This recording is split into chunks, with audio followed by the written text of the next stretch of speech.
Welcome everybody to the Mount Vernon Voice, a new page, sister page to the Yonkers Voice. Today we're sitting with Butch Thomas. But really it's Stephen. Stephen is my name, yeah. But Butch is my name too. Okay, so it's Stephen or Butch? Well, Stephen is my name, and so is Butch. Is it Stephen Butch Thomas? No, it's Stephen Thomas. How did you incorporate Butch? Well, I didn't. My father did. His Okay. best friend name was Butch when they were kids. And believe it or not, that's how I got my name. But I didn't even know my name was Stephen until I was in kindergarten. And I was sitting down with my legs crossed. It was my first time in school. I remember I was 5 years old.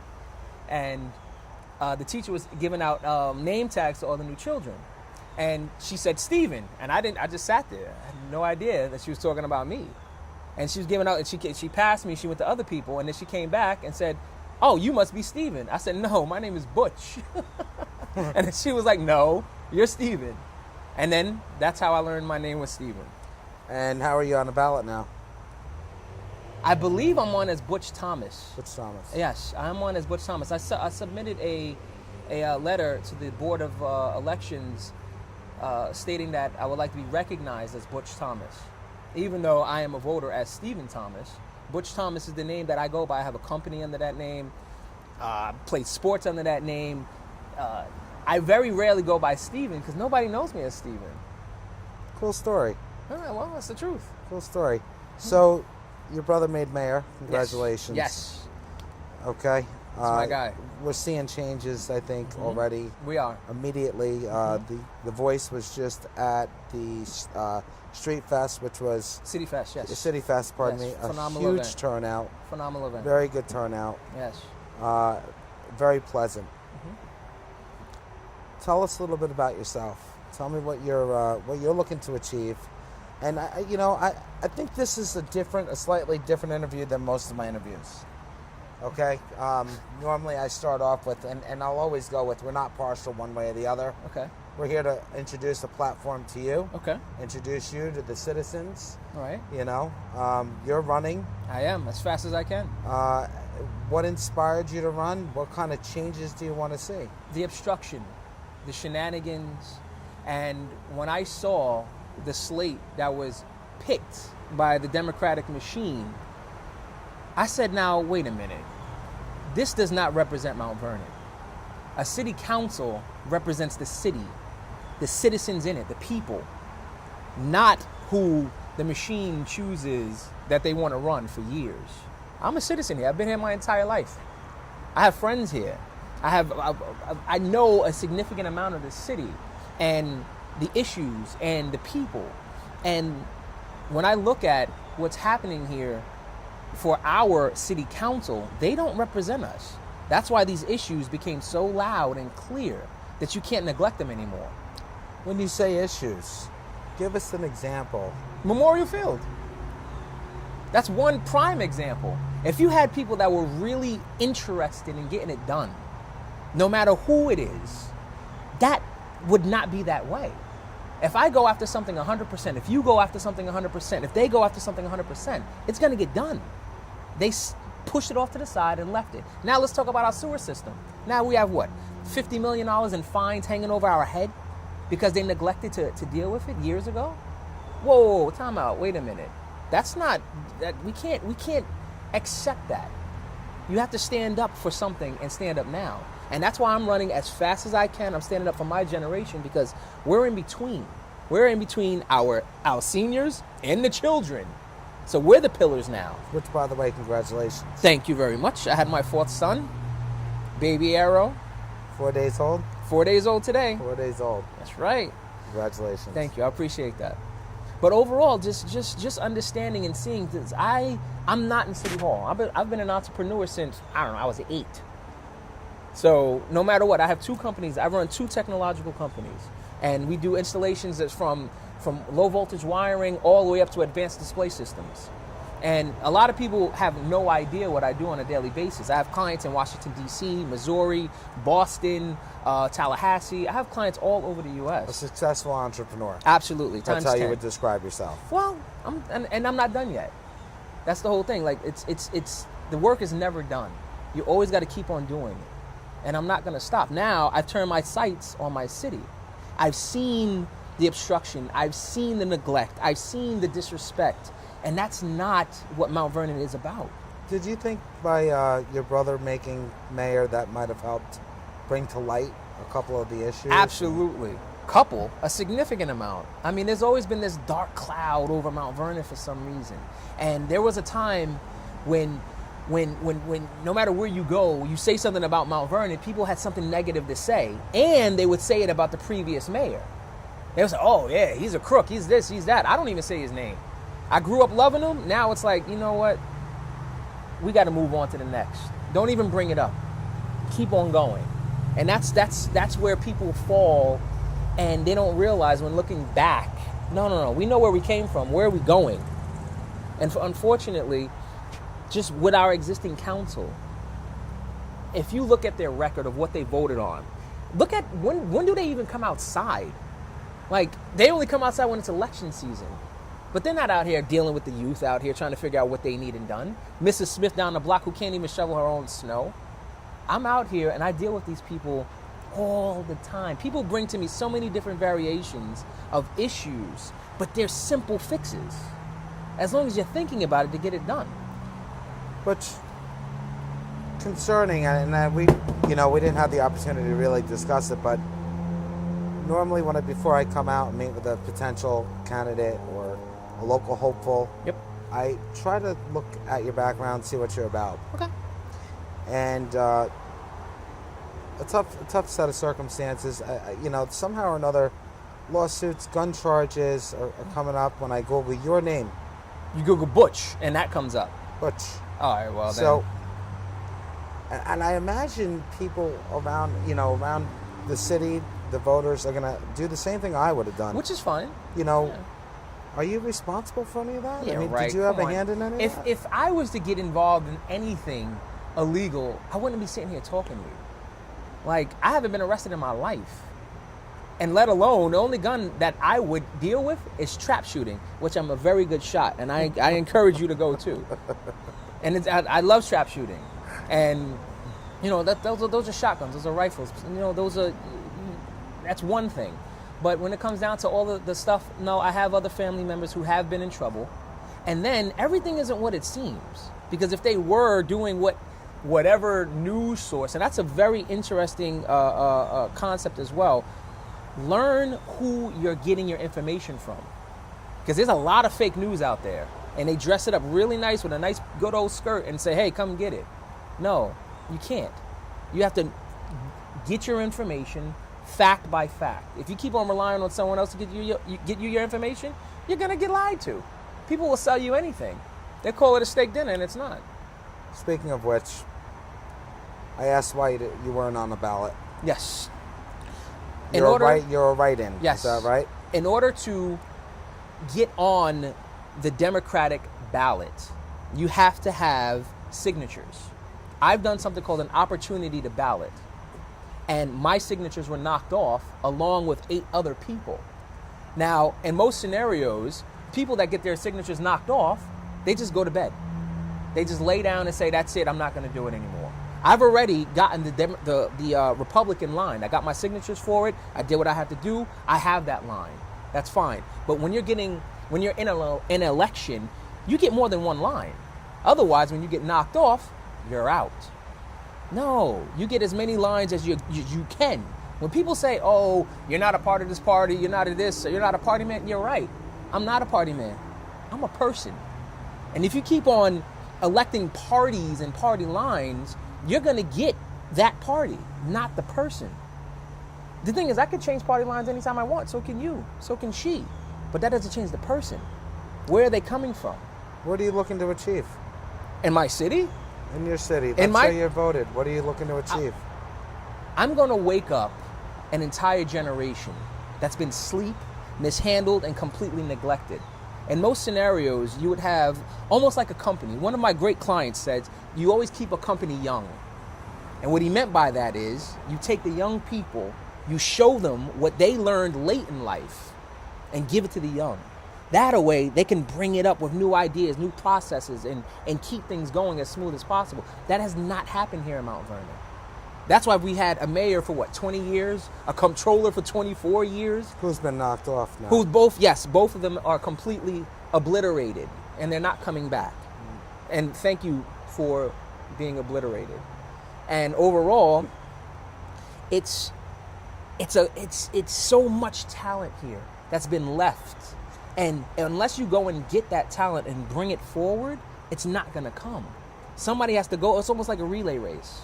If you keep on running and you don't hand that baton, you're going to run out of steam. That person that's right there in front of you, waiting to go, that's what needs to happen here. And that's what I'm doing.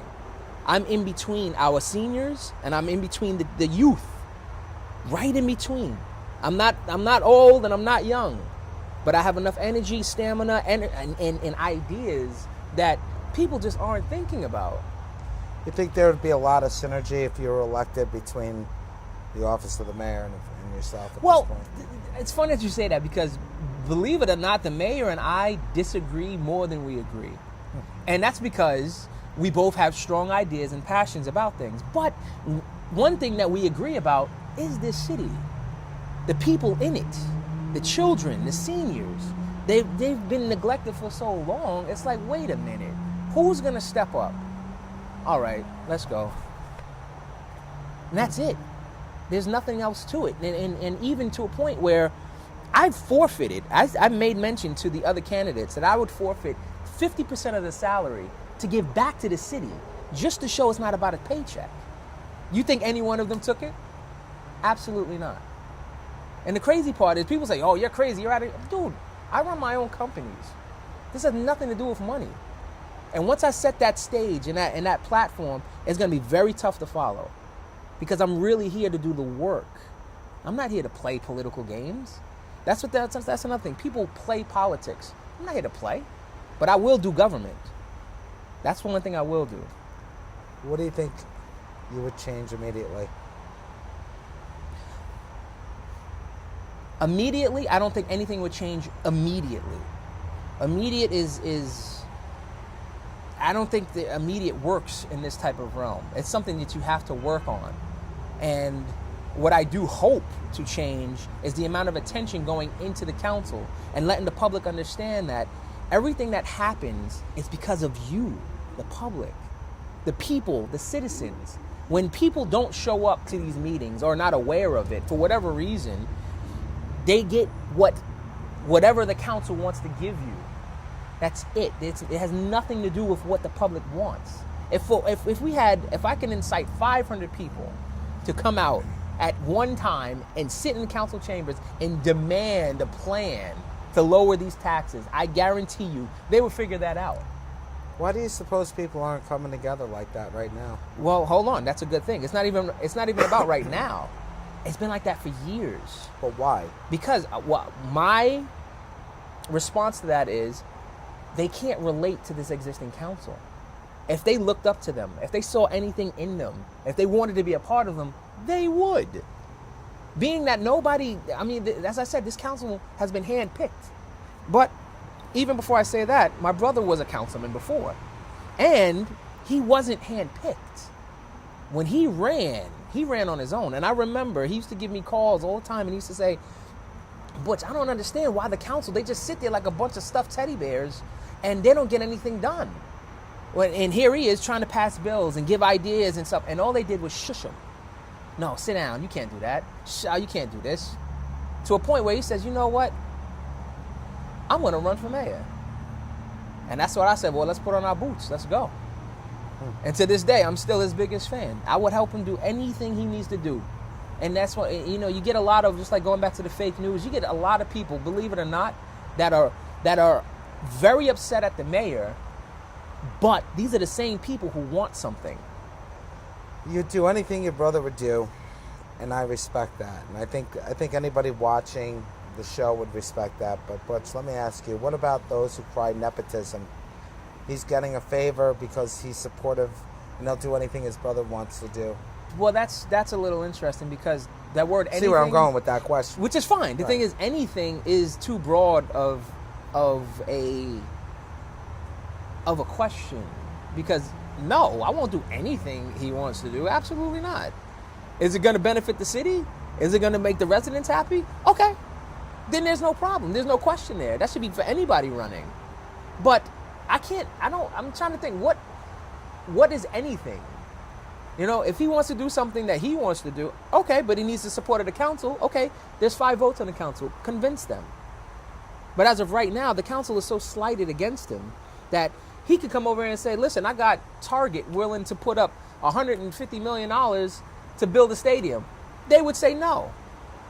And it's a Democratic council, a Democratic mayor, Yeah. and nobody can reach across the table at this point. Unfortunately, it's personal. I mean, it's a real problem for the city. It's a personal issue, and it's unfortunate because we are suffering. We, the people, are suffering from it. And even from just like getting new tools, to new cars, to new slow machines, to new streets. Like I remember the mayor put out a bill to do all the streets. I think it was 127 streets to get done, paved side to side, curb to curb, brand new. The council cut it down to 27 streets without any explanation. And it's like, well, wait a minute, what about the other 100 streets? We need this now. We just don't want to do that right now. What are you doing? Like that, it doesn't, and the thing is, stuff like this doesn't reach your ears. And it doesn't reach the citizen either. It's the inside. Exactly.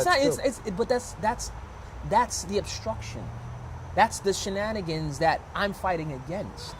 Like right now, I know exactly what they need. I know exactly what the city needs. And it's what the residents want. You give them what they want, and that's it. And I don't want to be here for 10, 15 years. Yeah, right. No. And the thing is this, I don't even want to be a councilman. But I have to be. I have to show up. It's more than that now. I have children here growing up. And I'm not going to leave it to these people that are already ruining things. No way. No, absolutely not. I'm going to stand up. I'm going to step up. And right now, by me running already, I know close to about 8 to 9 other people who never would have thought of running are saying, listen, Butch, I think I'm going to throw my hat in the ring too. And I said, absolutely. So I'm going to get to a closing and a conclusion here because we don't want to lose our audience. Mm-hmm. You've been very good so far. Okay. If somebody wanted to donate to your campaign, what website? ButchThomas.us. If you want to donate, you could go to ButchThomas.us. The maximum amount of money that I can take is $1,900. That's it. That's it? That's it. $1,900. It's a council race. That's the maximum I can take. I can't take any more than that. Have you been successful in raising campaign Well, yeah, funds? I go around and I put my own money in. I go around and I talk to different companies. I talk to people that are vested in Mount Vernon, different residents, and they're all willing. They say, you know what, Butch? You are that change that we want. 100%. They can see where my heart is. Remember, folks, if you're going to want to vote Butch, you have to write his name in. No, that was before. That was before. That was for the Democratic primary. For now in November, I'm on the ballot. I'm on the ballot on the Republican line. And depending on the tally count this Friday, if I win that write-in, then I'm on the Democratic line too. This goes to show this has nothing to do with parties. This has all to do with the people. Period. And that's the whole thing. To do a write-in, just to answer your first question, the reason why I had to do a write-in is because they knocked my signatures off of the line. So instead of me going home and going to sleep, I said, wait a minute. I'm not giving up like that. I know when I'm running, I'm getting my seat. I'm fighting for the people 100%. Now, the other people that got their signatures knocked off, they went home and went to bed. But then some of them had a different line, the independent line. And they're coming back in November. Okay? I was always in November no matter what. I decided to do a write-in because I want that Democratic line. I want it and I'm going to get it. And as of right now, it's not totaled yet, but as of right now, if you do a count, there's over 2,200 votes missing. Interesting. Mm-hmm. What about a debate? I did one the other day. You were to do a debate with the Mount Vernon voice, Yonkers voice? Come on. What do you say to your challenger? Well, I'll tell you what. Define debate. somebody gets on a stage and is asked questions, they're given a certain amount of time to answer those questions. Then it should come from the residents, the people here. I understand that, you know, when the news and different journalists want to ask questions, okay, but get it from them. Get it from the people that live on the block. Those are real issues. That's how The Voice does it. Excellent. Then Voice does it, yeah. Then that is. That's something you'd want to. I have no gripe. I will make time for it. I will be there. That's fine. The thing is, debates only work because people could say anything. With real issues. No, but the thing is, people could say whatever they want to say. What are you going to do? And that's the thing. Like, even me, like, I'm so quiet behind the scenes, just doing what I have to do for my life every day and my family. I don't go out there and boast. Like, even the Mount Vernon fireworks show, the fireworks spectacular, I put that on with the mayor. I brought it to his attention in May of last year. And I said, hey, Rich, come on, let's do a fireworks show for 4th of July. He was like, you know what? Why don't we do it for the kids graduating? And last year, when we did it, it was about 3,500 people that showed up. That was with 1 month of planning, okay? This year when we did it, June 24th, over 6,500 people showed up. Same thing, and I planned it soup to nuts, but I'm not out there with a band in the grandstand saying, hey, look what I did. For what? People that require credit, and that's another thing too. The council even tried to stop the fireworks show. They tried to stop it through the Board of Education because it was on Mount Vernon High School. What was their reason? Because they didn't get credit. They didn't get credit for it. And that's like, wait a minute. You mean to tell me you're going to stop an event for the city because you didn't get credit for it? Come on. Well, like I said, in the interest of time, Butch, normally when we sign off, what I'd like to do is afford you your last moment to reach out to your voters and deliver your specific message to your voter that's watching now. This is all you. This is all of your audience. People who support you, people who don't, they're watching you right now. We have work to do in our city. And unfortunately, with the obstruction, the neglect, the name calling, the disrespect, we have no time for that. We entertain that, we're going nowhere. I'm here with real ideas, real concepts, real energy, and the people in mind. Nothing else. I want the city to strive. I want the city to be as successful and on point as possible. And that's exactly why I'm running. Unless we get real energy in there, real focus, we're not going to do it. But this is our time. Right now, we got a new comptroller coming. Once we got a new council, we got a new city. I'm Butch. I want to thank everybody for joining us today. I'm the man, Robbie Man, bringing Butch to you right here, to your TV. That's right. To your computers. And I want to thank you again for joining The Voice. Of course. Thank you.